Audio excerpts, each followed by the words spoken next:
Good afternoon, ladies and gentlemen. Sorry for this small delay.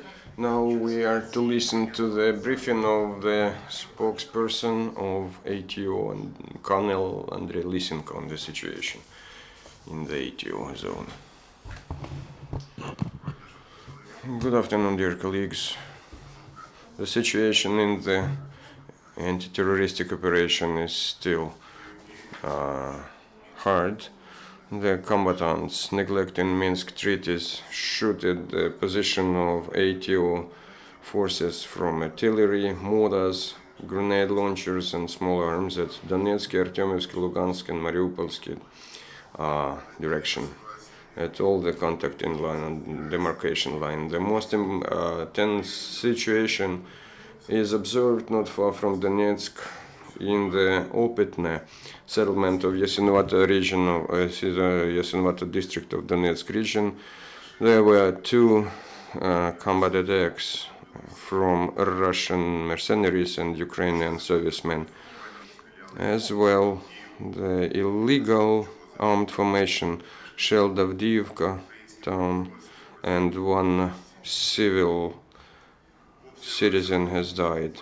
The shelling of Ukrainian settlement prove that combatants are neglecting the lives of peaceful people and they are aimed at conflict aggravation.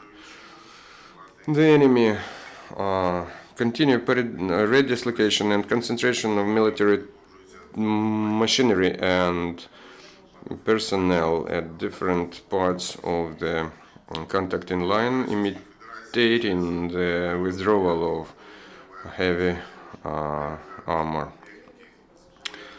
With the ruling of Russian military instructors, the formation of new units of bandit formation and development of existing structure is going on from Russian Federation through the non-controlled pieces and non-controlled parts of border. There still the delivery of military technique, armory and ammunition is going on with the use of rail infrastructure. In one day, the Russian bandit formation continued to use drones, and it was evidentially discovered 15 drones at Mariupol and Lugansk directions. 2 Ukrainian servicemen died and 7 were wounded over the last day. The illegal armed formation continued to ruin infrastructure of Donbass, and combatants yesterday blew up the railroad distance at Volnovakha district and in the vicinity of Popasna. One of the terroristic act causes or reasons for doing that is combatants trying to break down all the communication between the occupied and free territories of Donetsk and Lugansk Oblast.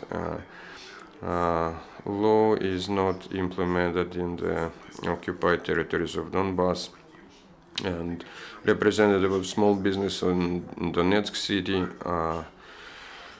claims that they have a demand from the combatants' side, demand for foodstuffs and money in order to allow them to trade at the markets and the agricultural markets.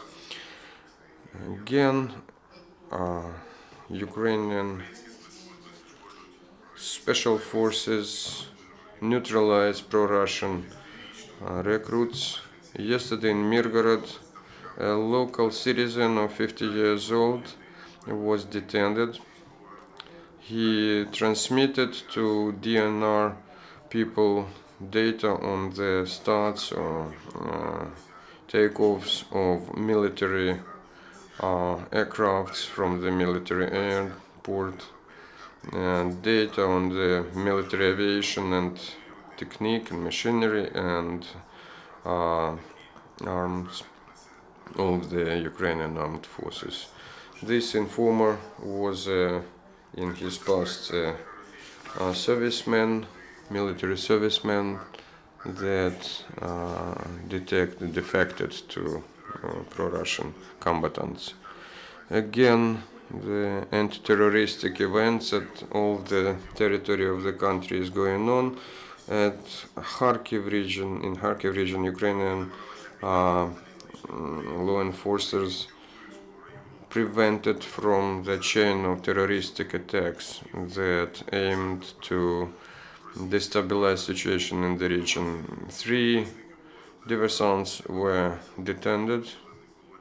One of them was caught not far from Zeleny Kolodez settlement when he planned to put certain explosives, and 2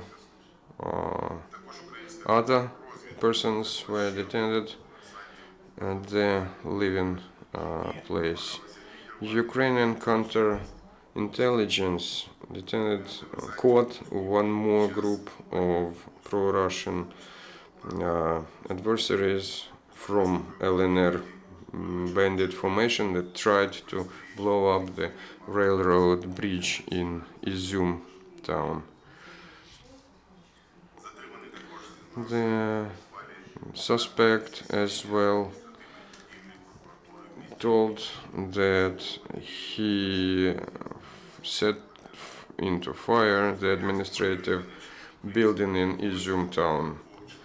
As well, in Slovyansk district of Donetsk region, Ukrainian law enforcers detained 2 members of illegal band formation, both men starting from mid-April 2014 with submachine guns in military fatigue.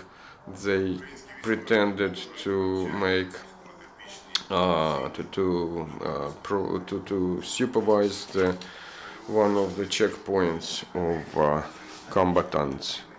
Ukrainian military servicemen continued training in tactic medicine in Zhytomyr Military Institute, named after Korolov. Our medics ran 3-day training courses on tactic medicine. They concentrated on the blockade of pneumothorax and med-evac training as well. More than 9,000 of individual medical set were deployed. Ukrainian regions are involved in the planned actions for the 4th wave of partial mobilization from Odessa to Desna training center. Over 50 servicemen were sent that were conscripted. All the servicemen will be trained thoroughly in the training centers, then they will be distributed over the centers of Ukrainian armed forces. Ukrainian patriots support the defenders, and Volyn volunteers delivered to our military servicemen of one of the military brigade 3 medal seekers, minesweepers, and tablet as well. The rotation in the Ukrainian servicemen ranks is going on. Yesterday, tank forces servicemen came back to Chernigov. They serviced in the most hot spots like Stanitsa Luganska, Metalist, Donetsk and Lugansk airports. The heroes, tank officers, were warmly greeted by their relatives and patriots of the city. The chairman of European Council, Donald Tusk, and leaders of France and Germany, Angela Merkel and François Hollande, decided to continue sanctions against the Russian aggressor at least until the end of 2015. and the formal or official decision on the continuation of this sanction is planned to be held on June this year. One of the examples of a new generation of Ukrainian servicemen protecting territory of Ukraine, a person named Kirminin with the nickname Student, the serviceman of Ukrainian Armed Forces, before was a student of Pridniprovsky Academy of Civil Engineering. Now he is only 23, and he was involved in many military actions, and for a long time he already protected one of the frontier positions of ATO forces named Dim Pavlov, Pavlov's house, situated in Avdiivka. And Kir is ruled by a very famous motto of paratroopers: nobody but us. That's why he took his leave at his university and was conscripted to Ukrainian armed forces. And the first of his combat task, his battalion freed from Russian terroristic formation Maryenka and Krasnogorivka, and at that time no wounded people, no casualties were observed there. The operation was planned very well, and in Krasnogorivka people greeted Ukrainian servicemen very warmly, and further on to the battalion